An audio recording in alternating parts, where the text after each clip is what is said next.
got to run the ball, make sure we tackle. You know, a lot of the big plays are just simple routes, but they're so athletic, people miss them, and they're going to take off. They're track stars out there, so we just got to make sure we tackle and run to the ball. They run a lot of underneath stuff when they catch it.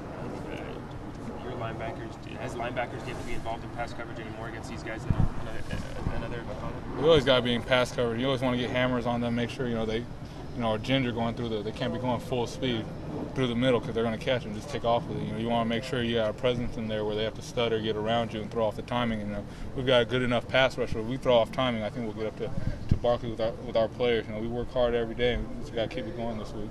Between Barkley and Lee and Kenyon and Anthony, some of the best offensive talent in the country in this game. As a defensive player, can you appreciate that at all? Oh yeah, it's an art to watch it. All these these athletes out there running, making plays that you don't see a lot of people make in your lifetime. So it's definitely an art, and it's definitely a privilege to watch out there. But you as a defensive player, you want to stop that. Not Kenyon or D'Anthony, because they're on our side and everything. But we want to stop that. Make sure they're not out there on a track field. Any impressions yet? I'm sure you guys will watch a lot more as players come up. Any impressions of their running game at this point? They're good. They got two good backs with Silas and 22. McNeil. Out, but then they've got blue chip athletes left and right to their disposal. It's a good running game. They keep it balanced, and we got to stop one of them and make sure we're able to defend the deep routes and make sure we tackle really well on the intermediate routes. How surprised are you that they've got two losses at this point? Like I said, every week, any given Saturday, anything could happen. If you don't prepare, any team could beat you. So, it's no surprise. It's college football. Everyone's out here trying to make their money, so it's not really surprising. Derek's performance sure stood out statistically. What do you think as you look back on Saturday's game, the way he handled the side of the Pico? He's doing very well. 2 out of 3 games he had to step up and start the game, and he's doing well.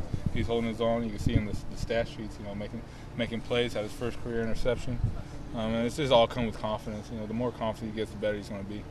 What did they do last year that you guys had trouble with offensively?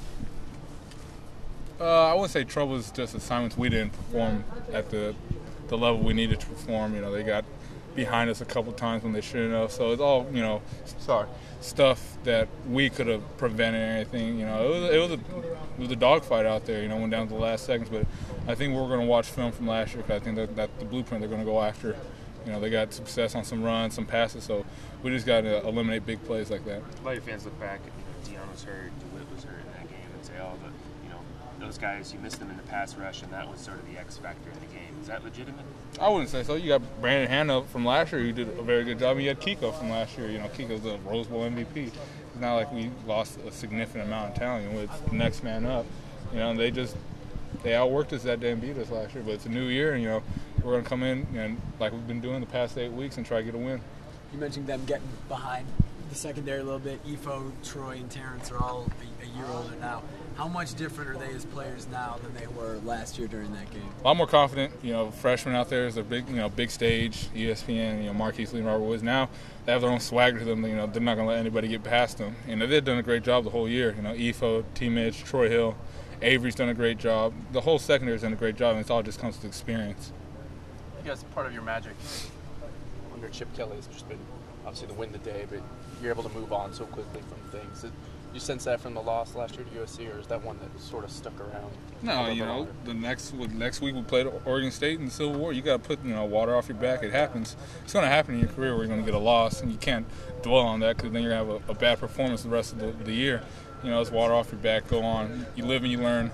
It was a great game to be a part of, but this year, we've done a really good job so far, and we want to keep it going this year. Do you tap back into that frustration, or if it exists this week? I don't know if you can hold grudges from a whole year ago. I don't know if that makes you a great person to hold a grudge from a year ago. They just beat us that day. Who knows what we've played at 12 o'clock. Maybe it changed or anything. You can't hold grudges. You just got to go back and do better the next time. Has Barkley looked any different to you in the little film that you've seen so far as improvements from last year? No, Barkley, he's a great quarterback. He's out there making plays. He threw 400-something yards last game.